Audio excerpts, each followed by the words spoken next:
धन्यवाद सभामुख महोदय। सर्वप्रथम विपक्षी बेन्चबाट राष्ट्रिय प्रजातन्त्र पार्टीका संसद दलका नेता माननीय ज्ञानेन्द्र साई लगायत धेरै माननीय सदस्यज्यूहरूले यो मुलुकमा घटेको दुर्घटनाहरूको विषयमा असामयिक निधन भएका व्यक्ति र परिवारको सम्बन्धमा जुन कुरा राख्नुभएको छ ती सम्पूर्ण मृतक आत्माहरूका प्रति हार्दिक श्रद्धाञ्जली अर्पण गर्न चाहन्छु। शोक सन्तप्त परिवारप्रति संवेदना व्यक्त गर्न चाहन्छु र राज्यले म धन्यवाद पनि दिन चाहन्छु सम्माननीय सभामुख महोदयलाई। कम्तीमा रुलिङ गर्ने यो कामको सुरुवात भएको छ, यसले निरन्तरता पाओस् र राज्यले यसलाई गम्भीरतापूर्वक हेरेर यसलाई न्यूनीकरण गर्ने दिशातर्फ र उद्धार गर्ने दिशातर्फ र घाइतेहरूलाई उपचार गर्ने दिशातर्फ आफूलाई अग्रसर गराओस्, म त्यो भन्न चाहन्छु। श्रद्धेय सभामुख महोदय, सरकारले आफ्नो कार्यकालको पहिलो 100 दिन पुरा गरेको छ। कसैले पनि 100 दिनमै चमत्कार गर्छ भन्ने अपेक्षा गरेको हुँदैन, तर 100 दिनले सरकारको सोच, प्राथमिकता, कार्यशैली, लोकतन्त्रप्रतिको दृष्टिकोण र देशलाई कुन दिशामा लैजान खोजिरहेको छ भन्ने चित्र भने अवश्य देखाउँछ र 100 दिन उपलब्धिको सूची सार्वजनिक गर्ने अवसर मात्र नभएर आत्मसमीक्षा गर्ने समय पनि हो। यद्यपि यो 100 दिनभित्रमै सरकारले सबै थोक गर्नुपर्छ भन्ने कोणबाट हामीहरू हाम्रा विचारहरू सार्वजनिक गरिराखेका छैनौँ, तर सरकारकै सञ्चालन गरिराख्नु भएको राजनीतिक पार्टीका जिम्मेवार नेताहरूबाटै हामी 100औं दिन पनि कुर्दैनौँ, डे 1 बाटै हाम्रो काम सुरु हुन्छ र हाम्रो मूल्याङ्कन होस् भन्नुभएको पनि छ। यद्यपि यो 100 दिन एउटा लोकतान्त्रिक मूल्य मान्यताभित्र उभिएर राज्यलाई सञ्चालन गर्दै गर्ने पार्टी र साथीहरूलाई हेर्ने दृष्टिकोणको सार्वजनिकीकरण पनि हो। यसबीच सरकारले 100 दिनको अवसरमा सार्वजनिक गरेका उपलब्धिहरू मैले पढेँ। मेरो पार्टीले समीक्षा गर्यो। सरकारले गरेका केही प्रयासलाई म सकारात्मक रूपमा लिन्छु। सुशासन, भ्रष्टाचार नियन्त्रण, प्रशासनिक सुधार, सेवा प्रवाह र केही संरचनागत सुधारका विषयमा सरकार सक्रिय देखिएको छ। सकारात्मक काम जहाँ भएका छन् त्यसको प्रशंसा गर्न हामीले कन्जुसाइ गर्न पर्दैन। विपक्षी दल नेपाली कांग्रेस त्यसमा कन्जुसाइ गर्न चाहँदैन, किनभने सरकार सफल हुँदा अन्ततः सफल हुने भनेको नेपाली जनता हुन् र नेपाल देश हो। तर लोकतन्त्रमा सरकारको मूल्याङ्कन सरकार आफैले तयार पारेको उपलब्धिको पुस्तिकाबाट हुँदैन। मूल्याङ्कन नागरिकको अनुभवबाट हुन्छ, संविधानको सम्मानबाट हुन्छ, संसदप्रतिको उत्तरदायित्वबाट हुन्छ, सार्वजनिक संस्थाहरूको विश्वसनीयताबाट हुन्छ, कानुन सबैका लागि बराबर लागू भयो कि भएन भन्ने आधारबाट हुन्छ र सबैभन्दा महत्त्वपूर्ण कुरा त नागरिकको जीवनमा परिवर्तन आयो कि आएन भन्ने आधारबाट हुन्छ। आज म प्रतिपक्षी दलको तर्फबाट केही प्रश्नहरू गर्न चाहन्छु र यी प्रश्न सरकारलाई अझ जिम्मेवार बनाउनको लागि हो र बिर्सनु हुँदैन कि लोकतन्त्रमा प्रश्न गर्नु विरोध होइन, उत्तरदायित्व हो। सबैभन्दा पहिला हामी प्रधानमन्त्रीको संसदीय उत्तरदायित्वबारे कुरा गर्न चाहन्छौँ। नेपालको संविधानले प्रधानमन्त्रीलाई संसदप्रति उत्तरदायी बनाएको छ। संसद सार्वभौम जनताको प्रतिनिधि संस्था हो। त्यही संस्थाको सदस्य प्रधानमन्त्रीजी हुनुहुन्छ। उहाँको सरकार त्यही संसदको विश्वासमा टिकेको हो। त्यसैले प्रधानमन्त्री संसदप्रति उत्तरदायी हुनुपर्छ। तर विगतको 100 दिनमा प्रधानमन्त्रीजीको कार्यशैली हेरेपछि म प्रधानमन्त्रीजीलाई स्मरण गराउँछु, धुरीमा चढेपछि सिँढी भुल्न हुँदैन। तपाईँ सत्ताको धुरी चढ्ने अनि तपाईलाई धुरीमा पुर्याउने संसद बिर्सिने, संसदलाई अवमूल्यन गर्ने, म प्रधानमन्त्रीजीलाई गम्भीरतापूर्वकै सोध्न चाहन्छु कि यदि संसद नै तपाईको प्राथमिकतामा पर्दैन भने संसदीय लोकतन्त्र कसरी बलियो हुन्छ? यदि प्रधानमन्त्री संसदमा उपस्थित हुनुभन्दा सामाजिक सञ्जालमा सन्देश लेख्नुलाई बढी प्रभावकारी ठान्नुहुन्छ भने जनताको सर्वोच्च प्रतिनिधि मुलुक संस्थाको गरिमा कसरी कायम रहन्छ? लोकतन्त्रमा लोकप्रिय हुनु र उत्तरदायी हुनु एउटै कुरा होइन सभामुख महोदय। सँगै म स्मरण गराउन चाहन्छु, प्रख्यात हुनु र लोकप्रिय हुनु पनि एउटै होइन। अझै बुझ्ने गरी भन्नुपर्दा फेमस हुँदै गर्दा लोकप्रिय भए भनेर भ्रमपूर्ण जिन्दगी पनि कहिलेकाहीँ हामी कटाइरहेका हुन्छौँ। र म प्रधानमन्त्रीजीलाई भन्न चाहन्छु, सामाजिक सञ्जालमा भाइरल हुन सजिलो छ, तर देशको प्रधानमन्त्रीका रूपमा गहन र गम्भीर भएर कार्य गर्नु बडो गाह्रो छ। त्यसैले प्रधानमन्त्रीज्यू, तपाईले भाइरल हुने बाटो अब त्याग्नुपर्छ। भुलिदिनुस्, तपाईँ देशको प्रधानमन्त्री भइसक्नुभयो। अब प्रधानमन्त्रीका रूपमा मुलुकलाई सही ढङ्गले ड्राइभ गर्नुहोस्, एक्सप्रेस वेमा ड्राइभ गर्नुहोस्, तर निकै सम्हालिएर गर्नुहोस्। दुर्घटना पर्दा तपाईँ मात्र होइन, सिङ्गो देश दुर्घटनामा पर्न सक्छ। सभामुख महोदय, संसदमा जब जब विपक्षी दलको नेताले बोल्छन्, संसारमा एउटा प्रचलन छ सभामुख महोदय, प्रतिपक्षी दलको नेताले विपक्षी दलको नेताले संसदमा बोल्दै गर्दाखेरि संसारका लोकतान्त्रिक शासन व्यवस्थामा भएका देशका प्रधानमन्त्रीहरू मुस्कुराउँदै गर्विलो आफ्नो चाहिँ उपस्थिति जनाएर अघिल्लो बेन्चमा बसिरहेका हुन्छन्। मैले प्रधानमन्त्रीजी यहाँ हुनुहुन्न यसमा मलाई आश्चर्य पनि लागेको छैन। यद्यपि यो एउटा प्रक्रियाको कुरा मैले गरेको हो। किन भन्दाखेरि विपक्षी दलको नेताले संसदमा उभिएर बोल्दै गर्दाखेरि उनले गर्ने आलोचनाहरू, उनले गर्ने आलोचनात्मक समर्थनहरू, उनले गर्ने टिप्पणीहरू यो सरकारको निम्ति मार्ग निर्देशन पनि हो। तर मलाई थाहा छ यहाँ प्रधानमन्त्रीको उपस्थिति हुँदैन, त्यो मलाई थाहा थियो। त्यसकारण यति मात्रै मैले उहाँलाई सम्झाउनु खोजेको हो कि संसदमा उपस्थिति हुनु उहाँको जिम्मेवारी हो। सम्झाउनु पर्ने दायित्व मेरो हो। प्रतिपक्षी दलको नेताको हैसियतले मैले मेरो त्यो दायित्व पुरा गरेको छु। यद्यपि म जान्दछु उहाँ हिजो हुनुहुन्न थियो, आज हुनुहुन्न। हिजोको निरन्तरता त्यो मलाई थाहा छ र उहाँलाई पनि राम्ररी थाहा छ। म नहुँदाखेरि पनि, म त्यहाँ नजाँदाखेरि पनि संसदले अब मलाई चिन्दैन, खोज्दैन भन्ने कुरा उहाँलाई पनि थाहा छ। त्यसकारण सायद म फेरि खोजी खोजी उहाँको मन दुखाउने काम पनि गर्न चाहन्न। सभामुख महोदय, लोकतन्त्रको अर्को महत्त्वपूर्ण आधार संवाद हो। लोकतन्त्र संवादबाट चल्छ, सहमतिबाट अघि बढ्छ र असहमतिलाई पनि सम्मान गर्छ।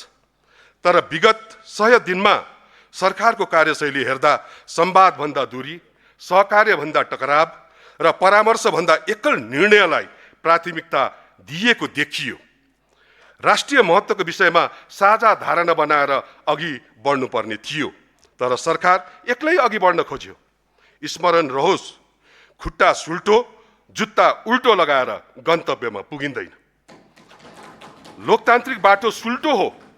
सुल्टोबाट आएका प्रधानमन्त्रीजीले जुत्ता उल्टो लगाउन खोजेपछि निश्चित छ सही गन्तव्यमा पुग्न सकिँदैन। गन्तव्यमा पुग्न सुल्टै बाटो हिँड्नुपर्छ। फेरि छिटो हिँडेर मात्रै पनि पुगिँदैन। हिँड्ने बाटो सही हुनुपर्छ र प्रधानमन्त्रीजी लोकतान्त्रिक संविधानको बाटोबाट आउनुभयो, तर मस्तिष्कमा उत्तर कोरिया बोकेर हिँड्नु भएको भान मलाई भइरहेको छ। सभामुख महोदय, यो राम्रो सङ्केत पटक्कै होइन। म विनम्रतापूर्वक आग्रह गर्दछु, विपक्षी दल देशको समुन्नतिको लागि, लोकतान्त्रिक प्रणालीको सुदृढीकरणको लागि र संविधानको औचित्यपूर्ण संशोधनको लागि सरकारलाई सहयोग गर्न तयार छ। यदि सरकारले राष्ट्रिय सहमतिका लागि हात बढाउँछ भने नेपाली कांग्रेस सधैँ सकारात्मक भूमिका खेल्न पनि तयार रहेको कुरा म यहाँ निवेदन गर्न चाहन्छु। सभामुख महोदय, सरकार लोकतान्त्रिक भन्ने तर अलोकतान्त्रिक काम गर्ने, सुशासन भन्ने, सम्पत्तिको स्रोत नखोल्ने, तर 100 दिने उपलब्धिमा सम्पत्ति छानबिन गरेर भ्रष्टाचार विरुद्धको अभियान थालेको छौँ है भनेर भनिराख्ने, स्वाभाविक रूपमा भ्रष्टाचार नियन्त्रणमा सरकारले देखाएको इच्छा शक्तिलाई म स्वागत गर्न चाहन्छु। भ्रष्टाचार गर्ने जोसुकै होस्, जुनसुकै दलको होस्, जुनसुकै पदमा बसेको होस्, कानुनको दायरामा आउनुपर्छ। यसमा नेपाली कांग्रेसको कुनै विमति छैन। तर प्रश्न भने छ सभामुख महोदय, 35 वर्षसम्म देशमा काम गर्ने वातावरण भएन भन्नु भइराख्नु भएको छ प्रधानमन्त्रीजी लगायत सत्तापक्षका साथीहरूले। तर प्रधानमन्त्री भए लगत्तै प्रधानमन्त्रीजीको सम्पत्तिमा झन्डै 200 तोला सुन देखियो। अन्य मन्त्री परिषदका सदस्यहरूको त्यस्तै धेरै सम्पत्ति विवरणहरू सार्वजनिक भएको छ। यद्यपि नेपाली कांग्रेस किन तपाईले सुन आर्जन गर्नुभयो, किन जम्मा गर्नुभयो, यो सोध्दैन, खोज्दैन पनि। तर सुन आर्जनको स्रोत के हो यो जनताले जान्न पाउनुपर्छ। सार्वजनिक जीवन यापन गर्दै कुनै पनि पदाधिकारीले, कुनै पनि व्यक्तिले त्यसको स्रोत खुलाउनु पर्छ। त्यो सबैको निम्ति हो। त्यसको स्रोत निश्चित रूपमा के हो हामी सोध्छौं। त्यो सोध्ने त विपक्षीको उत्तरदायित्व पनि हो, हाम्रो जिम्मेवारी पनि हो। यो निर्वाह उत्तरदायित्व हामी गरिराख्छौं, यसबाट हामी भाग्दैनौं। म सम्मानित सभामुख महोदयज्यू मार्फत म यो कुरा राख्न चाहन्छु। महोदय, हाम्रो मूल चासो भ्रष्टाचार नियन्त्रण हो, यसमा कुनै शंकै छैन। सम्माननीय प्रधानमन्त्रीज्यूको म सम्मानपूर्वक नाम लिन चाहन्छु र भन्छु, छानबिन समिति जो सम्पत्तिको सुरुवात, म विपक्षी दलको नेता हो, मेरो नाम भीष्मराज आङदम्बे हो। मैबाट सुरु गरौं र प्रधानमन्त्रीजीबाट सुरु गरौं, अरूबाट होइन, हामीबाटै सुरु गरौं। हाम्रो सम्पत्तिको छानबिनको सुरुवात हामीबाट सुरु होस्। मेरो पास्तरको उम्लाबुङ, मेरो गाउँ उम्लाबुङ भन्छ त्यसलाई, नौमी डाँडामा स्थित छ, तीनघरे भन्ने छ, सिलौटी, फुङसिङ भन्ने पाखोबारीहरू छ। अन्य स्रोतहरू पनि छन्, राज्यले खोजोस्, त्यो छानबिन होस्। र उहाँको पनि के हो स्रोत, त्यसको छानबिन होस्। मलाई विश्वास छ मेरो प्रधानमन्त्रीले आर्जन गरेको सम्पत्ति कुनै अवैध हो, त्यस्तो मलाई लाग्दैन, त्यो मेरो विश्वास हो। तर परबाट जनताले सोधिराख्नु भएको छ, उहाँलाई भोट दिने जनताले सोधिराख्नु भएको छ। त्यो पनि हाम्रो पूर्वेली, हाम्रो भाषै दार्जिलिङतिरबाट आएको जस्तो हुन्छ। आम्मामा म ब्रो भनेर सुरु हुन्छ त्यहाँ त भाषा सभामुख महोदय। त्यहाँका जनताले सोधिराख्नुहुन्छ, आम्मामा यति धेरै सुन कहाँबाट आयो? छक्क परिराख्नु भएको छ, सोधिराख्नु भएको छ, त्यसको स्रोत के हो? हो, त्यो जनतालाई उहाँले जवाफ दिनुपर्छ। त्यसको स्रोत के हो, कहाँबाट आयो होला? त्यसैले प्रधानमन्त्रीजी छानबिन गरौं, पूर्व प्रधानमन्त्रीहरूको पनि सम्पत्तिको छानबिन गरौं, अरू पूर्व उच्च पदस्थ राजनीतिक र कर्मचारी कसको छानबिन गर्नुपर्छ गरौं। तर सुरुवात अरूबाट होइन, हामीबाटै गरौं। प्रतिपक्षी दलको नेताको रूपमा मबाट सुरु गरौं र सत्ताको नेतृत्व गरिराख्नु भएको तपाईबाट, प्रधानमन्त्रीजीबाट सुरुवात गरौं। प्रधानमन्त्रीजी तयार हो कि होइन? म यो रोस्टमबाट भन्न चाहन्छु, म तयार छु। छानबिन आफैमाथि चाहिँ नगर्ने, अरूमाथि मात्रै गर्ने भन्ने हुँदैन। आज त्यस्तै देखिएको छ सभामुख महोदय।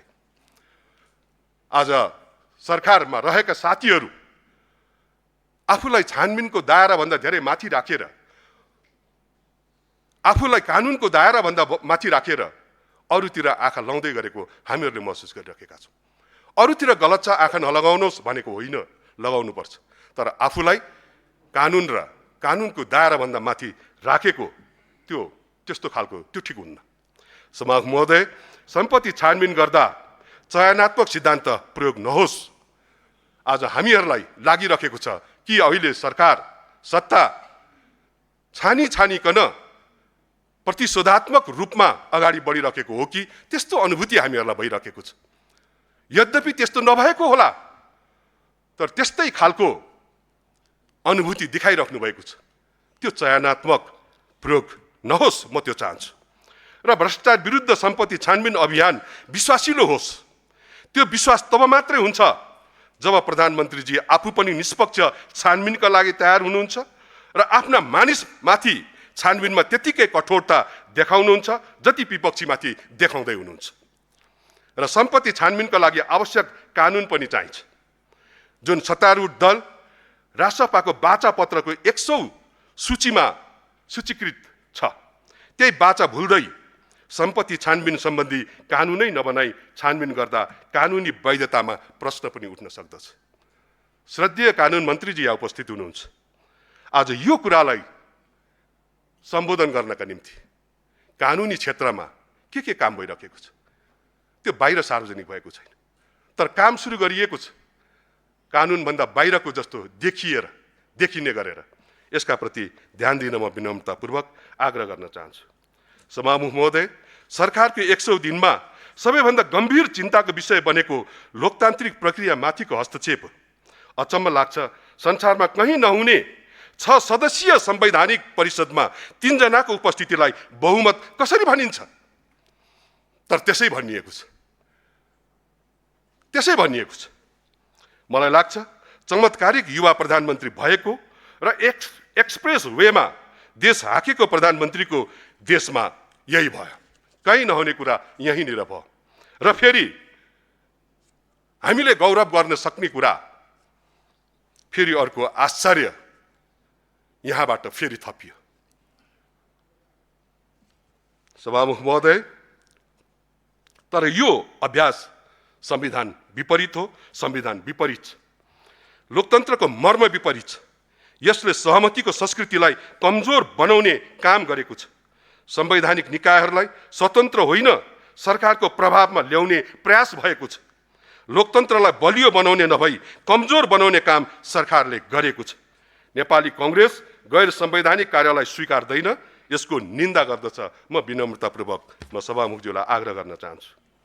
महोदय, म फेरि दोहोऱ्याउन चाहन्छु, हाम्रो उद्देश्य सरकारको विरोधको लागि विरोध गर्नु मात्र होइन, हामी सरकार सफल होस् भन्ने नै चाहन्छौँ। किनभने सरकार सफल हुँदा सफल हुने नेपाली जनता हुन्। नेपाली जनताको जीवनमा परिवर्तन आउने हुन्।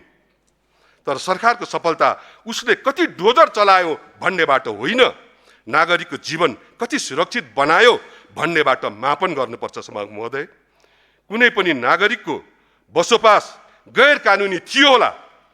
सभामुख महोदय, कुनै नागरिकको बसोबास गैर कानुनी थियो होला, तर उसको जन्म त गैर कानुनी थिएन होला नि। जन्म दिने आमाको गर्भ त गैर कानुनी थिएन होला नि। ऊ नेपाली भूमिमा जन्मिनु पनि गैर कानुनी थिएन होला नि। सभामुख महोदय, त्यसैले सुकुम्बासीहरूको दिगो व्यवस्थापन व्यवहारमुखी कोणबाट गरिनु पर्दछ। तर समाधानको नाममा हजारौं सुकुम्बासी र अव्यवस्थित बसोबासी नागरिकलाई वर्षायामको मुखमा जसरी वैकल्पिक व्यवस्था बिना विस्थापित गरियो, त्यो सरकारको मानवीय संवेदना शून्य भएको लक्षण थियो। एउटा परिवारलाई हटाउनु अघि कमसेकम त्यो परिवार भोलिदेखि कहाँ बस्छ? वृद्ध, अशक्त, गर्भवती र साना बालबालिकाको अवस्था बारे राज्यले सोच्नु पर्दैन? राज्य यति साह्रो संवेदनहीन बन्न मिल्छ? हिजो व्यवस्थापनको नाममा सुकुम्बासी बस्तीबाट बलपूर्वक हटाउने र आश्रयस्थलमा राख्ने, अनि आज त्यहाँबाट रातारात धपाउने। सभामुख महोदय, आज त्यही क्रियाकलाप हामीहरूले देखिरहेका छौँ। के यो देश ठुलाबडाको मात्रै हो? कालो चस्मा लाउने, कालै कोट र कालै प्यान्ट लगाएर कालै गाडीमा हुइकिनेहरूको मात्रै हो? सभामुख महोदय, सुकुम्बासी, अव्यवस्थित बसोबासी, गरिब, किसान र मजदुरहरूको चाहिँ यो देश होइन भने भन्नु पर्यो। यदि हो भने किन अत्याचार गरिन्छ शक्तिहीन नागरिकमाथि? के यो लोककल्याणकारी राज्यको चरित्र अनुकूल छ? म सोध्न चाहन्छु सरकारलाई सभामुख मार्फत। त्यसैले मेरो विनम्र आग्रह छ, सुकुम्बासी समस्या समाधान गरौँ, तर मानवीय ढङ्गले गरौँ, मानव मर्यादालाई ख्याल गरौँ, सत्ताको तुजुक शक्तिहीन नागरिकमाथि प्रयोग नगरौँ। ख्याल होस्, नागरिकमाथि सरकारको विजय कहिल्यै हुँदैन, यो कुरालाई हेक्कामा राखौँ। यद्यपि हालै सरकारको आलोचना गर्ने सुकुम्बासी डम्बर तामाङलाई प्रहरीले पक्राउ गर्यो। म उनको रिहाईको माग गर्न चाहन्छु। एउटा गरिब किसान र मजदुर जसको एक दिनको अनुपस्थितिले परिवारमा कुन भोग निम्त्याउँछ, कुन पीडा निम्त्याउँछ, त्यो हामी महसुस गर्न सक्दछौँ। त्यसको क्षतिपूर्तिको व्यवस्था पनि गरोस् राज्यले। म त्यो पनि आग्रह गर्न चाहन्छु। जबकि सरकारकै कोही मन्त्रीले निर्माण व्यवसायको खुट्टा भाँचिदिन्छु भनेको भिडियोमा देखियो। मलाई लाग्दैन कि त्यो एआईबाट निर्मित भिडियो भनेर सभामुख महोदय। सत्तारूढ दलकै केही सांसदले त झन् प्रहरीलाई सडकमा घिसार्ने जस्ता हिंसा प्रेरित उत्तेजक र कानुन विपरीतको अभिव्यक्ति दिनुभयो। सायद त्यो पनि थिएन एआई निर्मित भिडियो सभामुख महोदय। माननीयजी यहीँ कतै हुनुहुन्छ होला, तर सरकार यी सबै कुराहरूको विषयमा मौन बसिरह्यो, सुनिरह्यो। हेक्का रहोस्, यो नागरिकको आवाज थुन्ने अन्ध्यारो शासन होइन। त्यसलाई त नेपाली जनताले 7.5 दशक अघि नै इतिहास बनाइसके। अब त्यस्तै इतिहासको पुनरावृत्ति हुँदैन, हुन दिँदैनौँ पनि। तर ठुलालाई जे भन्दा पनि छुट र सानालाई पक्राउ गर्ने भन्ने हुनु हुँदैन सभामुख महोदय। र लोकतन्त्रमा सरकारको आलोचना गर्नु अपराध होइन। सरकारसँग असहमत हुनु विरोध होइन र असहमतिलाई दमन गरेर लोकतन्त्र बलियो पनि हुँदैन। लोकतन्त्र बलियो तब हुन्छ जब सरकारले आफ्ना आलोचकका कुरा पनि धैर्यपूर्वक सुन्न सक्छ। सभामुख महोदय, नेपालको संविधान नेपाली जनताको दशकौं लामो सङ्घर्ष, बलिदान, आन्दोलन र राजनीतिक सहमतिबाट बनेको राष्ट्रिय सहमतिको दस्तावेज पनि हो।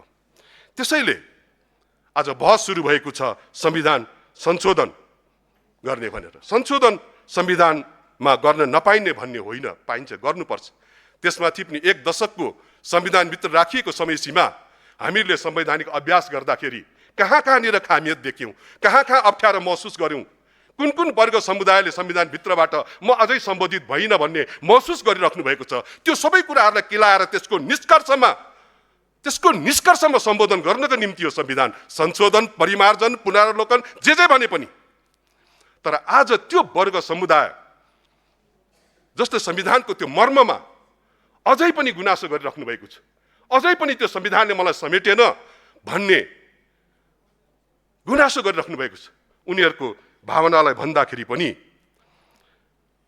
हामीहरू आफ्नो दुनो सजाउनेतर्फ अगाडि बढिरहेको हो कि भन्ने खालको अनुभूति पनि भइरहेको छ। हामीलाई थाहा छ यो संविधान कुनै धर्मशास्त्र पनि होइन जसको कुनै आकार उकार इकार परिवर्तन नगर्ने होस्। यो शिलालेखमा लेखिएको त्यस्तो अक्षर पनि होइन जसलाई मेटाउनै पनि नसकियोस्। यो परिवर्तनशील छ। यसका प्रति पनि यसको संवेदनशीलतालाई हामीहरूले महसुसै गर्न सकेनौँ। तर संशोधनको नाममा संविधानको आधारभूत मर्म, लोकतान्त्रिक मूल्य र संघीय व्यवस्थामाथि अनावश्यक छेडखानी नेपाली कांग्रेसलाई स्वीकार्य हुँदैन। नेपाली कांग्रेस जसले यो संविधानको परिकल्पना 70 वर्षभन्दा अगाडिदेखि यो नेपाली जनताले पनि चाहना राखेको हो। संविधान सभाबाट निर्मित संविधानले मात्रै नेपाली जनतालाई समग्रमा न्याय गर्न सक्छ र सिंहदरबारले कहिले नदेखेको त्यो जनताहरू जो निर्णय गर्ने ठाउँमा कहिल्यै जीवनमा पुगेनन् उनीहरू त्यहाँ पुग्छन् भन्ने जो विश्वास संविधान सभा मार्फत निर्मित संविधानले दिन्छ भन्ने विश्वास थियो। त्यतिको लामो इतिहास बोकेको यो संविधान, यसमाथि अनावश्यक छेडखानी यो राम्रो हुँदैन। र संविधान संशोधन जस्तो गम्भीर विषयमा अहिलेसम्म गम्भीर र घनीभूत संवाद हुन सकेकै छैन सभामुख महोदय। मैले अघि नै भने यो संविधानका स्टेक होल्डरहरू आदिवासी जनजाति, महिला, दलित, मधेसी, अल्पसंख्यक, मुस्लिम, थारूहरू, अल्प सीमान्तकृत वर्गहरू, कर्णाली यो संविधानको स्टेक होल्डरहरू हुन्। हामीले हिजो संविधान सार्वजनिक गर्दाखेरि भगवानको कृपाले त्यो दोस्रो संविधान सभामा म पनि थिएँ र संविधानमा साह्रै मसिनो गरी छलफल र बहसमा मैले पनि भाग लिएको थिएँ।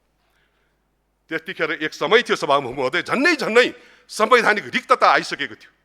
हामीहरूले एउटा कर्मचारी मार्फत, एउटा न्यायमूर्ति मार्फत दोस्रो संविधान सभा सम्पन्न गरेर हामीहरूले सार्वजनिक गरेको यो संविधान सार्वजनिक गर्दाखेरि एकातिर दीपावली, अर्कोतिर संविधान च्यातिएको त्यो यथार्थतालाई हामीले बिर्सन हुँदैन।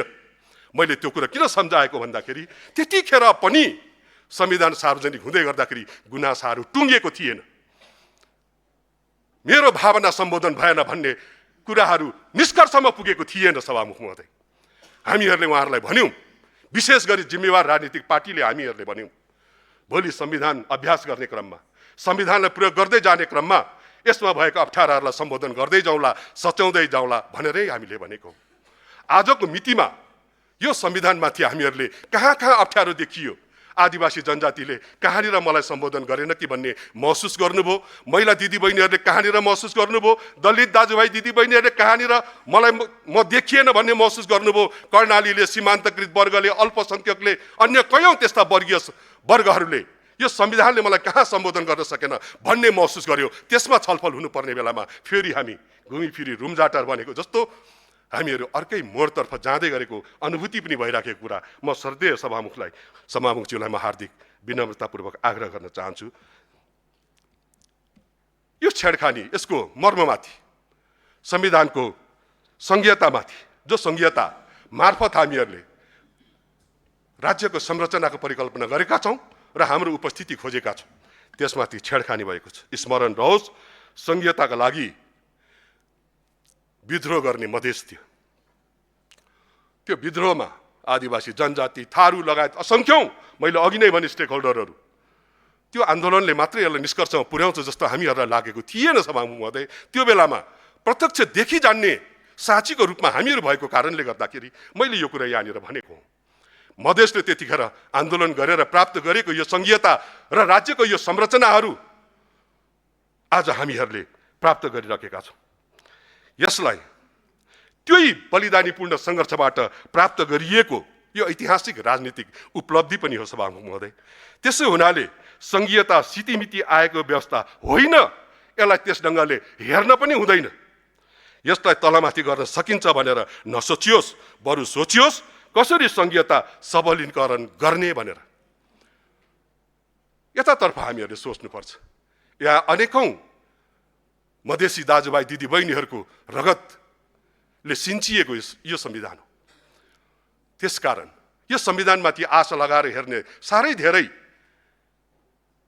यो मुलुकका जनताहरू हुनुहुन्छ। हिमाल, पहाड, तराई, मधेसभित्रको संवेदनाहरू छ यहाँभित्र, त्यसलाई हामीहरूले नजरअन्दाज गर्नु हुँदैन। म त्यो आग्रह गर्न चाहन्छु। संविधान निर्माणमा संसदका सबै दल, संसदभित्र रहेका मात्रै होइन सभामुख महोदय, संसदबाट बाहिर रहनुभएको राजनीतिक दलहरू पनि हुनुहुन्छ, जसले यो संविधान बनाउनका निम्ति आफ्नो कन्ट्रिब्युसन दिनुभएको छ, गर्नुभएको छ। उहाँहरूको पनि र कानुन विज्ञहरू, कानुनविदहरू लगायतसँग संवाद हामीहरूले गर्नुपर्छ। त्यति संवादले मात्रै पनि पुग्दैन सभामुख महोदय। मैले यसलाई बहुआयामिक बहसको नाम दिएको छु। यसलाई एउटा आयामबाट मात्रै हेर्ने कोसिस गर्यो भने यो संविधानको त्यो फराकिलो दायरालाई, त्यो आयतनलाई हामीहरू पक्र्न सक्दैनौँ सभामुख महोदय। त्यसले गर्दाखेरि त्यो बहुआयामिक संवाद के हुन सक्ला सभामुख महोदय? त्यो बहुआयामिक संवाद पहाडको संवेदना हुन सक्दछ, हिमालको संवेदना हुन सक्दछ, तराई र मधेसको संवेदना हुन सक्दछ, आदिवासी जनजाति, महिला, दलित, मधेसी, अल्पसंख्यक, थारू, मुस्लिम, यी सबैहरूसँग कुनै पनि सानो भन्दा सानो संख्यामा रहेको वर्ग समुदायहरू यसका स्टेक होल्डरहरू हुन्। कुनै एउटा डिग्री हासिल गर्नेहरूको बीचमा, राजनीतिक पार्टीहरूको नेताहरूको बीचमा बसेर टुङ्ग्याउने विषय यो होइन सभामुख महोदय। त्यसले गर्दाखेरि यसको बहुआयामिक त्यो गरिमालाई हामीहरूले ख्याल राख्नुपर्ने हुन्छ। केमा संशोधन गर्ने गरौँ, तर संविधानको मूल संरचनामाथि प्रहार नगरिकन यसलाई थप सुन्दर बनाउनका लागि, डाफे जस्तै सप्तरङ्गी बनाउनका लागि, अविरल बग्ने इन्द्रावती जस्तो बनाउनका लागि हामीहरूले छलफल गर्ने हो, बहस गर्ने हो। यसलाई थप सुन्दर बनाउने, माननीय सदस्य आफ्नो यसको भनाइ स्वामित्वलाई छुट्याउनु पर्यो। सक्ने होइन। मैले सके सभामुख महोदय।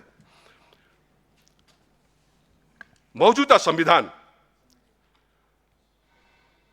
पूर्व प्रधानमन्त्री नेपाली कांग्रेस सभापति पनि हुनुहुन्थ्यो, सुशील कोइरालाज्यू प्रधानमन्त्री हुँदाखेरि यो जारी भयो र कांग्रेसकै निवर्तमान सभापति श्रद्धेय शेरबहादुर देउवा प्रधानमन्त्री भएपछि संविधानको कार्यान्वयनको थालनी भएको हो।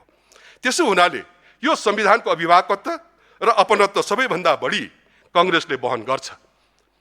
यो हाम्रो अभिभारा पनि हो। त्यसकारण यो अभियानमा हाम्रो साथ सदैव सत्तालाई रहन्छ।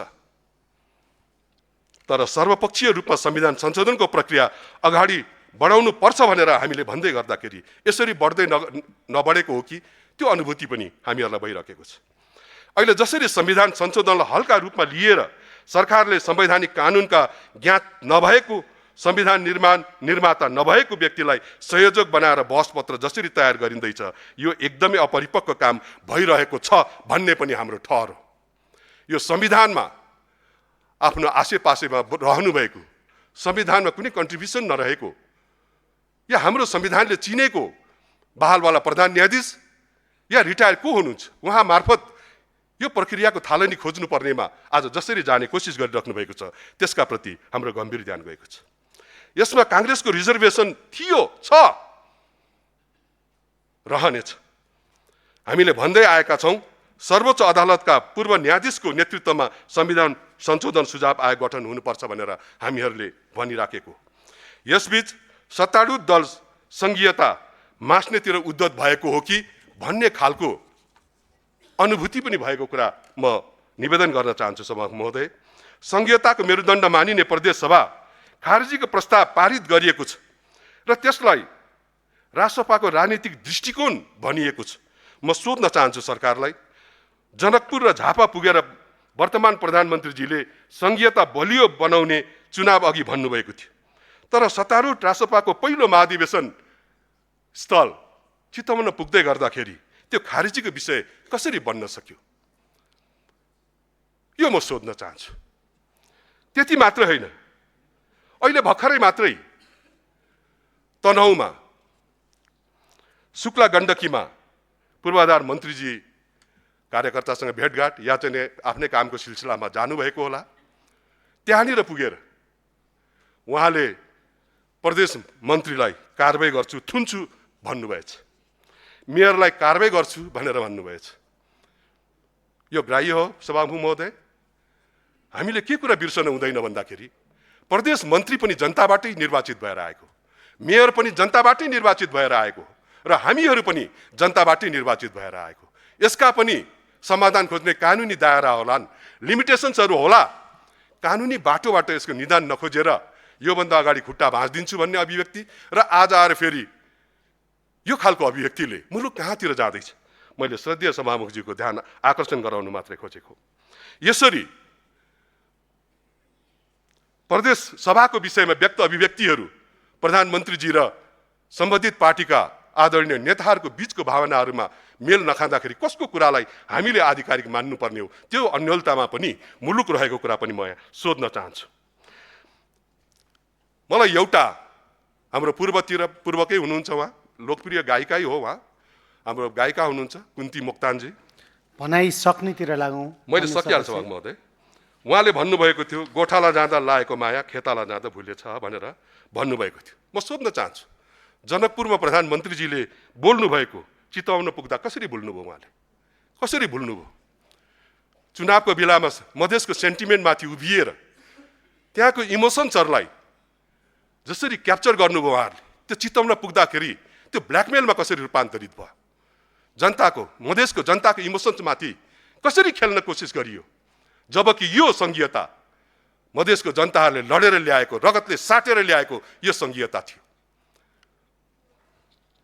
यो राम्रो होइन।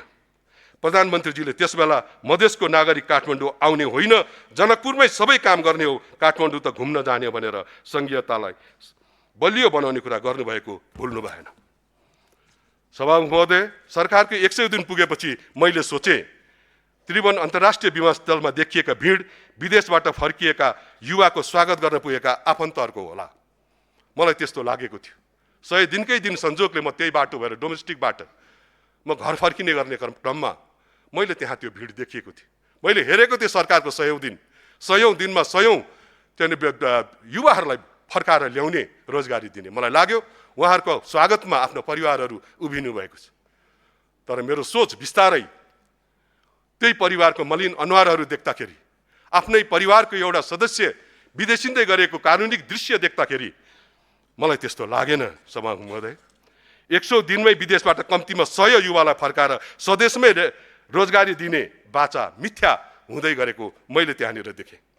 त्यसका लागि सत्ता पक्षका आदरणीय नेतृत्वहरूले त्यतिखेर भन्नुभएको थियो अस्ट्रेलिया, युरोप र अमेरिकाको गल्ली गल्लीमा स्टिकर टाँच्ने र युवाको लागि देश फर्क अभियान चलाउने र विदेशमा जति नै कमाइ हुने गरी रोजगारी दिने भनिएको थियो। तर अहिले लाग्छ ती ती सबै बाचाहरू पनि भुल्नका निम्ति नै रहेछ सभामुख महोदय। मैले इतिहासमा दुईटा यस्ता कुराहरू पाएको छु सभामुख महोदय, मेरो कुरा टुङ्ग्याउँदैछु। एकचोटि बहुदलीय व्यवस्थाको पुनर्स्थापनापछि तत्कालीन अवस्थामा 4 बिघा जग्गा, 4 तोला सुन, पम्फादेवीको स्विजरल्यान्डमा राखेको पैसा, यो खालको नाराहरू आएको थियो। त्यसमा पनि जनताहरूले दिल खोलेर भोट हाल्नु भएको थियो। आज पनि त्यो खालको अवस्था मैले यहाँनिर देखिरहेको छु। लाग्छ त्यो पनि भुल्नकै लागि जसरी योभन्दा धेरै वर्ष अगाडि गरिएको बाचा थियो, आज पनि त्यो भुल्नका निम्ति गरिएको बाचा जस्तो यो देखिएको छ सभामुख महोदय। यदि होइन भने विदेशबाट फर्काउने भनिएको कम्तीमा 100 युवाहरू कुन विमानबाट आए सभामुख महोदय? कि ती हाम्रा युवाहरूलाई फर्काउने जहाज अझै रनवेबाट उड्नै सकेन? यसको जवाब म सरकारसँग माग्न चाहन्छु। त्यसको जवाब सरकारले दिनुपर्छ यो रोस्टमबाट, म त्यो आग्रह गर्न चाहन्छु। हामीले संविधानको धारा 76(9) मा प्रधानमन्त्री सहित मन्त्रीको संख्या 25 को परिकल्पना गरेका छौँ। त्यसमा घटाएर मन्त्रालयको संख्या घटाउनु भएको छ। यसको लागि म धन्यवाद दिन चाहन्छु। यसले मितव्ययतालाई यसले कायम राखेको भन्ने तपाईहरूको भनाइको म कदर पनि गर्न चाहन्छु। तर सचिव स्तरीय 57 जना सल्लाहकार र स्वकीय सहित 200 भन्दा बढीको सदस्यीय सचिवालय बनाएर राज्य कोषमाथि थप भार थोपर्ने काम किन गरियो? मन्त्रालयको संख्या घटाएको भन्दै मितव्ययताको प्रचार त गरियो, तर सयौं राजनीतिक नियुक्ति गरेर कार्यकर्ता व्यवस्थापनलाई प्राथमिकता दिएको कुरा पनि म यहाँनिर निवेदन गर्न चाहन्छु। सक्यो सभामुख महोदय, 2 पन्ना रहेछ। सरकारप्रति प्रश्न सदस्य अब सकिगयो। सरकारप्रति प्रश्न छ। सक्यो सभामुख महोदय। सरकारप्रति प्रश्न छ, यदि प्रशासनिक संयन्त्र सक्षम छन् भने यति ठुलो सल्लाहकारको फौज किन चाहियो? यसबाट जनताले कस्तो अतिरिक्त सेवा पाए? जनताको कर, विकास, शिक्षा, स्वास्थ्य र रोजगारीमा खर्च हुनुपर्ने हो, राजनीतिक नियुक्तिको फौज पाल्न होइन। मन्त्रीको कुर्सी घटाएर सल्लाहकारको कुर्सी थप्नु मितव्ययता होइन सभामुख महोदय, खर्च लुकाउने उपाय मात्रै हो। जनताको करमाथि यो भद्दा मजाक हो। अझै निजामती कर्मचारी सचिवहरू हुनुहुन्छ, यो त समानान्तर सरकार गठन गरे जस्तो भयो सभामुख महोदय। यसका प्रति पनि म गम्भीर आपत्ति जनाउन चाहन्छु। सभामुख महोदय, वर्तमान सरकार पारदर्शिताका नारा दिएर सत्तामा पुगेको हो, तर सरकार पूर्णतः अपारदर्शी देखिएको छ। शेयर स्वामित्व लुकाएको आरोपपछि तत्कालीन गृहमन्त्रीजीले राजीनामा दिनुभएको, त्यसपछि गठित छानबिन समितिको प्रतिवेदन आजसम्म सार्वजनिक गरिएको छैन।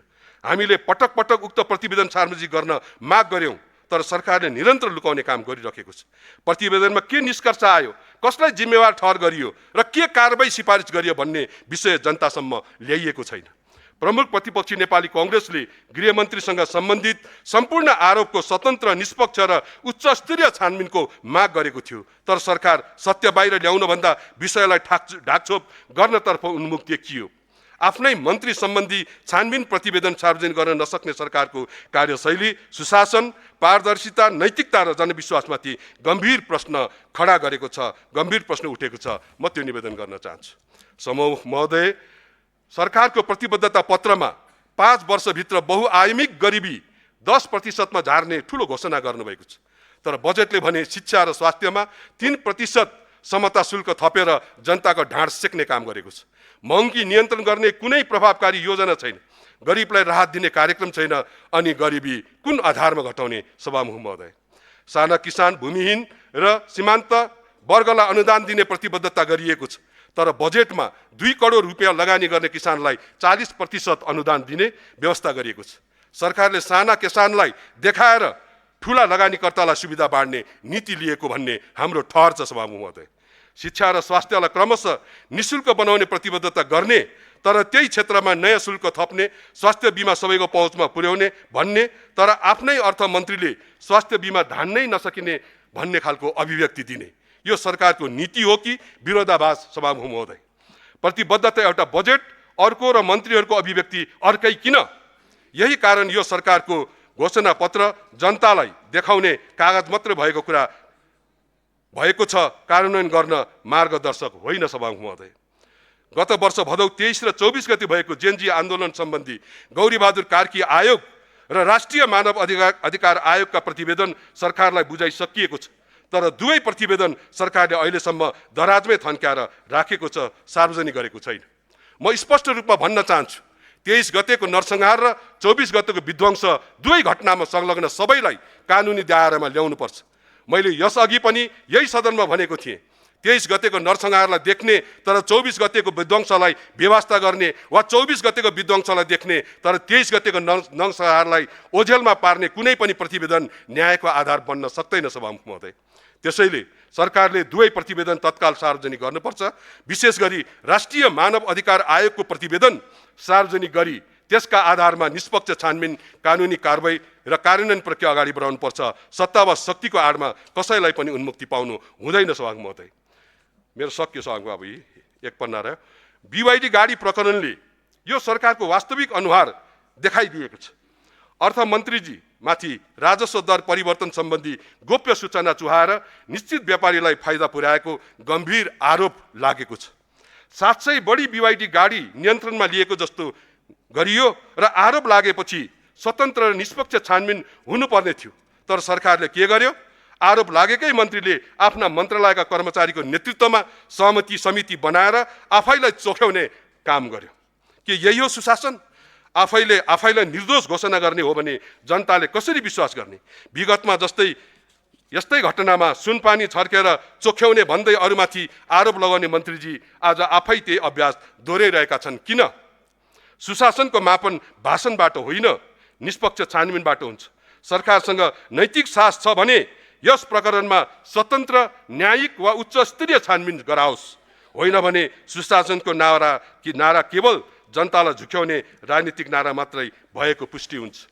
लास्ट वान, सभामुख महोदय, सरकारले कृषि उत्पादन बढाउने, आयात घटाउने र आत्मनिर्भरता बढाउने कुरा गरेको छ। नीतिमा यी सबै कुरा राम्रो सुनिन्छन्, तर बर्खाको समयमा पनि किसानले मल पाएका छैनन्। सरकार भने मल पर्याप्त भएको बताउँछ, उसो भए किन किसान भौतारिरहेका छन्? म सरकारलाई सभामुखजी मार्फत सोध्न चाहन्छु। महोदय, हात्तीको आतंकले अहिलेसम्म 25 जनाको ज्यान लिइसकेको छ। एउटै परिवारको 4 जनाले ज्यान गुमाउनु परेको पीडादायी अवस्था छ। बाँदरको कहानी श्रद्धेय माननीय संसदज्यूहरूले निरन्तर उठाइराख्नु भएको छ। वर्षौंदेखि आतंक मचाइराखेका हात्ती र अन्य जङ्गली जीव जन्तुहरूको नियन्त्रण गर्न सरकारले प्रभावकारी योजना ल्याउन किन सकिरहेको छैन? स्थानीय बासिन्दा आफ्नै घर र खेतबारीमा असुरक्षित जीवन बिताउन बाध्य किन भइरहेका छन्? सरकारले राहत बाँडेर दायित्व पुरा हुँदैन सभामुख महोदय। जङ्गली जनावरबाट नागरिकको जीवन र खेतीपातीको सुरक्षा गर्ने दीर्घकालीन नीति, प्रभावकारी उद्धार संयन्त्र र शीघ्र हस्तक्षेपको व्यवस्था तत्काल लागू गरियोस्। नागरिकको ज्यानको सुरक्षा गर्नु राज्यको पहिलो दायित्व हो। अन्तमा सभामुख महोदय, यति भन्न चाहन्छु, सरकारले सार्वजनिक गरेको 100 बुँदे शासकीय सुधारहरूको सूची र ती सूचीहरूको कार्यान्वयनको स्थितिलाई हेर्दाखेरि मैले अघि पनि भने केही आशा गर्ने ठाउँ भए पनि यसलाई समग्रमा हात्तीको देखाउने दाँत जस्तो मात्रै भएको भनेर भन्दा अतिशयोक्ति नहोला। त्यसैले यो कागजमा सुधार, व्यवहारमा अपारदर्शिता, भाषणमा सुशासन, कार्यशैलीमा चयनात्मकता, प्रतिबद्धतामा लोकतन्त्र, अभ्यासमा एकल निर्णय जनतालाई आशा देखाइयो तर परिणाम निराशाजनक आयो। फेरि पनि भन्छु, लोकतन्त्रमा सरकारको मूल्याङ्कन प्रचार पत्रले हुँदैन, जनताले गर्ने हुन्। यी सबै कुरा जनताले आफ्नो कालो डायरीमा टिपोट गर्दै गरेको होलान्। एक दिन जनताले निर्णय अवश्य गर्नेछन्। सारांशमा भन्नुपर्दा सरकारको 100 बुँदे शासकीय सुधारको दाबी हात्तीका देखाउने दाँत जस्तै रहेको कुरा म यहाँ राख्दै अन्ततः गोत्वा यो अबन्डाई भएको जस्तो खालको अवस्था रह्यो। काले काले मिलेर खाउँ भाले भनेको जस्तो पनि अवस्था रह्यो। यति नै कुरा भने सभामुख महोदय, समयको लागि धेरै धेरै धन्यवाद। सभामुख महोदय।